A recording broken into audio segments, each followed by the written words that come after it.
Hello!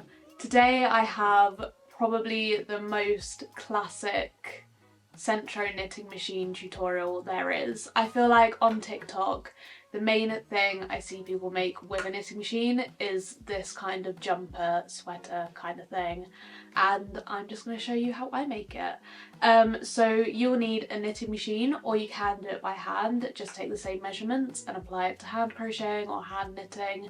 To achieve the same kind of look you will want to use small needles because it is quite a tight stitch. But yeah, it definitely can be done by hand. I would say if you're doing it by hand, when you make the panels you definitely want to do some work around the neckline just to round it up a little bit, but I'll go through that as we go through the tutorial. But yeah, I'm just going to show you how I make the sentro knitting machine jumper. So I'm using a machine. I've got 2 balls of 100 g, what weight yarn is this? I don't know, it's kind of like a DK weight yarn. It says if you were to hand knit this you would want to use 6mm needles, so that kind of thickness yarn. I don't think I've used self-patterning yarn to make a jumper yet. I have in mohair but I haven't in proper jumper material, so I'm excited to see how this turns out. It's not like self-patterning in the sense that it's going to change like gradient wise, it's more just like different flecks of colour. So yeah, I'm really excited to see how this works up. But yeah, 2 100 g balls, so 200 g worth of yarn, knitting machine, crochet hook for finishing and stitching together, and I'm opting to use waste yarn to cast on and off, but that's an optional thing, so you don't need it. I like to do it. Yeah, and then also you're going to need some scissors to cut the yarn. So yeah, really simple, you don't need many things, and yeah, I'm just going to get started. So just to quickly outline how we're going to make this jumper, we're going to knit 2 body panels and 2 sleeve panels, slip stitch it all together. We're attaching the shoulders first and then the sleeves and then all the way up the arms and the rest of the body. So I'm just starting off by casting on with some scrap yarn. I do this for neater edges, totally optional, but I feel like it reduces the curl at the bottom, which I really like. So yeah, casting on with this. I skipped the first 3 because these get skipped when you're doing panels anyway. So I skipped the white one and then 2 pinks and then start on the next one.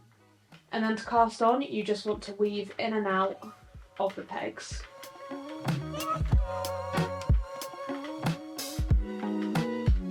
So for this jumper I've cast on 45, and this is really easy to count because it's a 48 pin machine, so I've left 3 without yarn, which means I've cast on 45. If you're smaller than like a size 10, which is what I am, you can reduce how many pegs you cast on, and if you're bigger you can make multiple panels and stitch them together, much like I did in my knitted dress video. So it's the same kind of principle, you can just make more panels and stitch them together for a wider knit.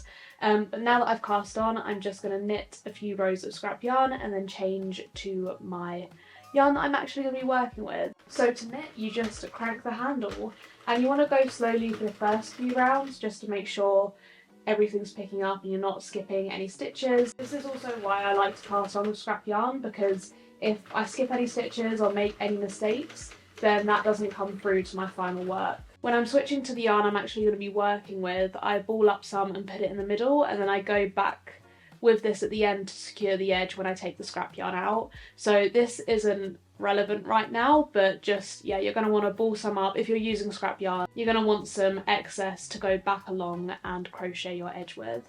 So I've got my little ball of yarn there, and I'm feeding into the feeder where I've left off. So this is at the end of the first row. And then you just begin knitting. The row counter on this doesn't work for panels, or at least it doesn't for me, so whenever I reach 10 rows I just make a tally on my bit of paper so that I can keep count of how many rows I'm doing. The body part of this is going to be 80 rows, maybe 90, but I'll keep you updated, but I want it to be quite a cropped jumper. When you're knitting a panel, you always want to make sure your yarn is going under the ledge past the last hook before turning back around so that you're not skipping any stitches at the end. So I'll do a couple of rounds so I can show you this, but you can see that my yarn now that I'm going back this way, is tucked under this ledge here. So it needs to be like that in order to not skip any stitches. So again, on this side, I've knitted a bit further before turning back around to make sure that the yarn has gone under that ledge before continuing to knit this way. So this is my last hook of work here. I'm just knitting a bit further. The yarn has popped under this ledge here, and now I'm safe to turn it back around and it won't skip that stitch. So here we've got 20 rows. I'm just going to carry on doing what I'm doing until I reach 80 rows, and then I'm going to see how long it is, see if I want to add more rows. But yeah, we're just continuing as we are for 60 more rows at the moment.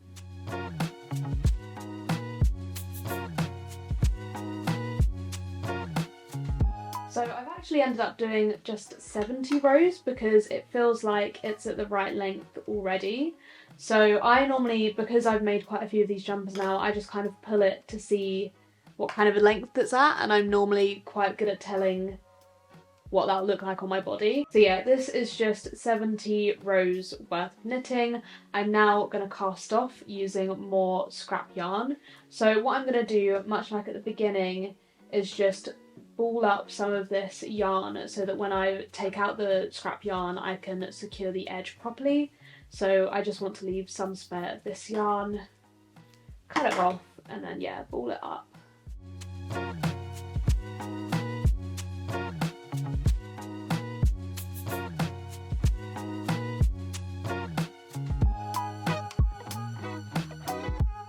And then switching to scrap yarn is super easy. You just feed it into the feeder and begin knitting again.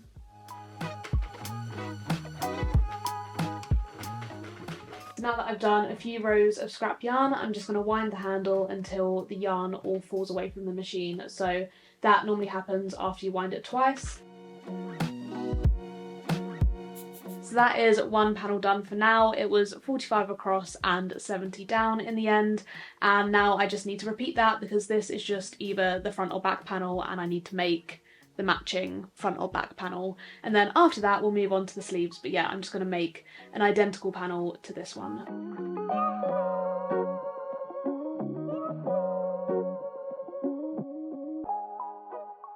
So the next step is to make the sleeves. I've got 2 body panels now, and now we need to make 2 sleeves. I knitted 45 round and 70 down for the body panels.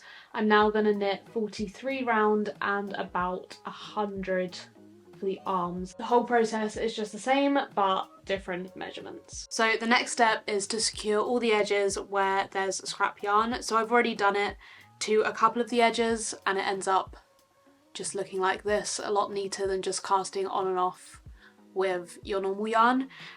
So to secure it, I'm just going to do a slip stitch along the last line of normal wool. So this process is the same for all of the panels and all of the scrap yarn, just different amounts of stitches because the panels are different sizes. The final sizes for the panels were, for the body, 45 across and 70 down, and then for the arms it was 43 across and 100 down. So yeah, to secure the ends I'm just going to be doing a slip stitch. So I'm just inserting my hook here where there's kind of like the last stitch in the row, and then I'm just looping it round my hook and pulling it through so that I've just got my work on my hook. And then what I'm going to do is just go along each of the stitches that kind of peek through the orange. So it should be quite obvious what your last stitch is. And then do a slip stitch. So pull your yarn through and then pull it through again. So you pick up your last stitch, get some yarn on your hook, pull it through again. I'll zoom it in so that you can see that closer up. But yeah, that's the same for all of the panels until we've got rid of all of our scrap yarn. So hopefully you can see it a bit closer up. You can see that there's the last line of the normal work, and then you want to pick up that stitch, wrap some yarn around, pull it through again. You want to keep it fairly loose so that you don't make your ends really tight. You still want some stretch in it, so just don't slip stitch really tight. Give your loops a bit of leeway.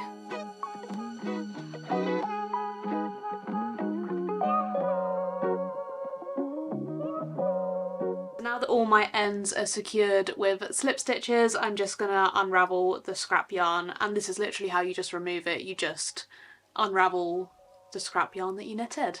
And then once this is all removed from all the pieces, we're gonna stitch them together and actually make it into a jumper. And then that's what the end looks like when the scrap yarn is taken out.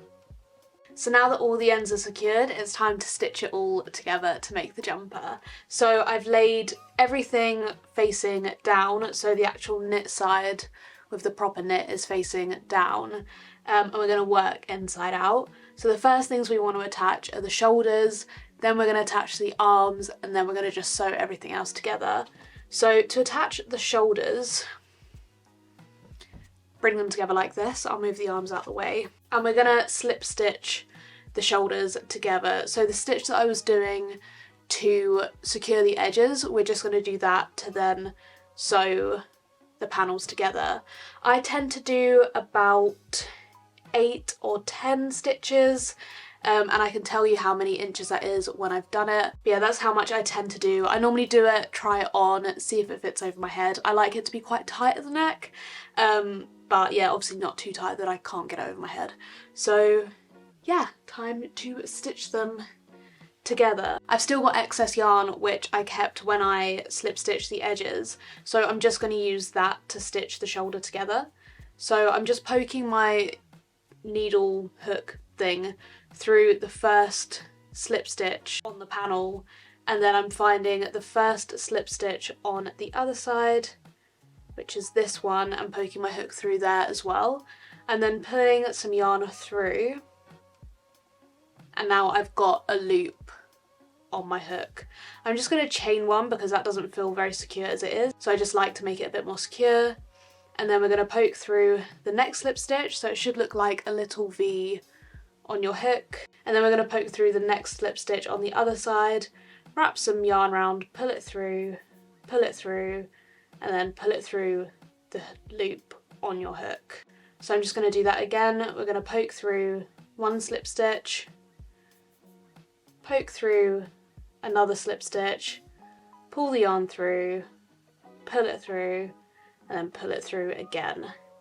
And that's how we're going to attach all of the panels together. So hopefully this is a bit closer up for you to see. So again, I'm just pushing through a slip stitch on the panel, pushing through the matching slip stitch on the other panel, pulling some yarn over, and then pulling it through both those slip stitches, and then also through the loop that was on my hook. You don't want to do this too tight because you don't want to make it bunch, but you still need it to be tight enough that it's actually attaching them together. So just keep it fairly loose, kind of like that size loop on the hook.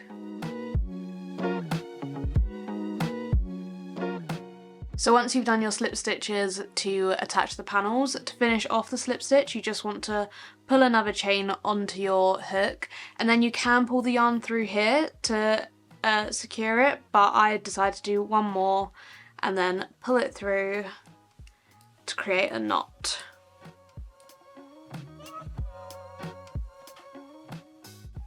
And that is now secure. So I ended up doing 12 slip stitches across the shoulders for the shoulders, and they measure at 4 inches each. I've now just pinned where I want to attach the sleeves, and I'll just measure it for you so that you've got some measurements.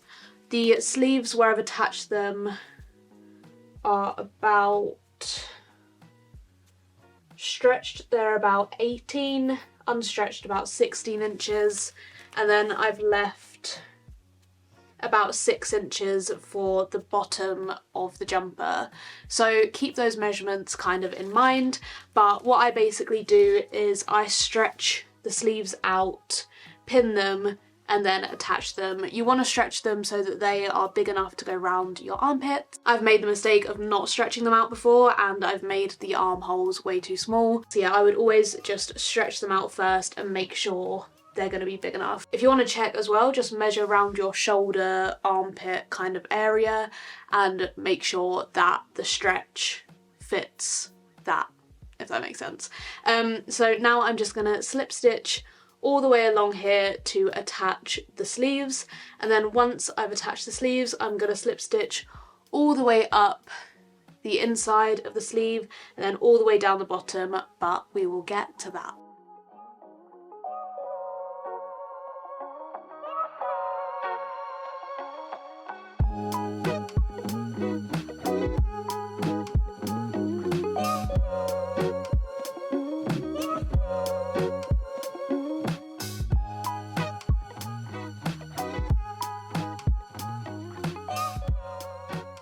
Now that the arm panels are attached to the body, I'm now just going to work on sewing up the rest of it. So I'm going to carry on doing slip stitches and I'm going to go all the way up the rest of the body and then along the arm, making sure that I'm working inside out still.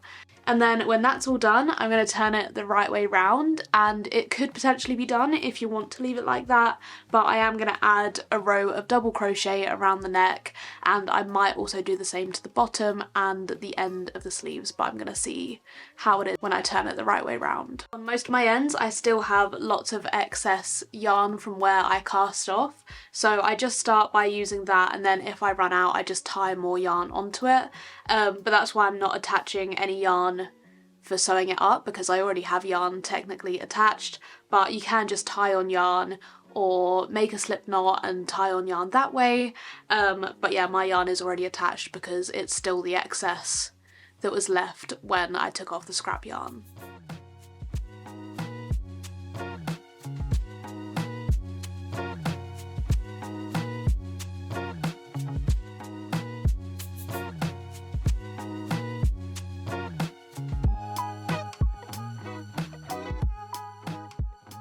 So now that everything is stitched up, this is how it looks.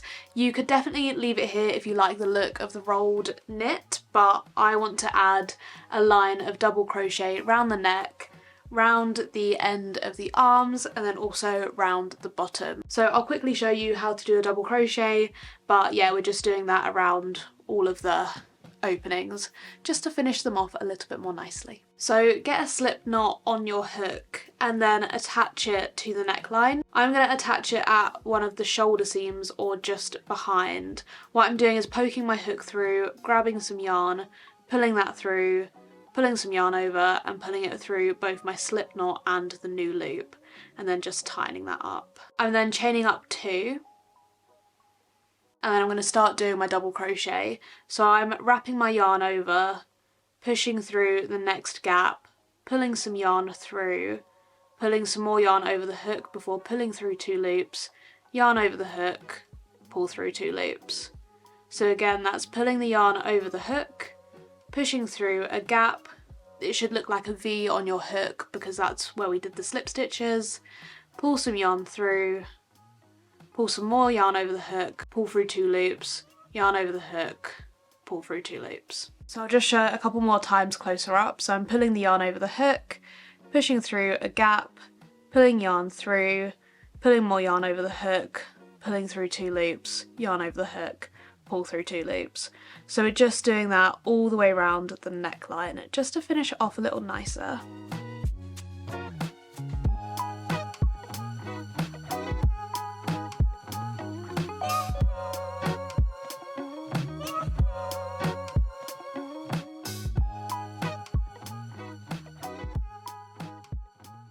And this is the finished top. So yeah, I finished off all the edges with some double crochet. Yeah, nothing really else to say.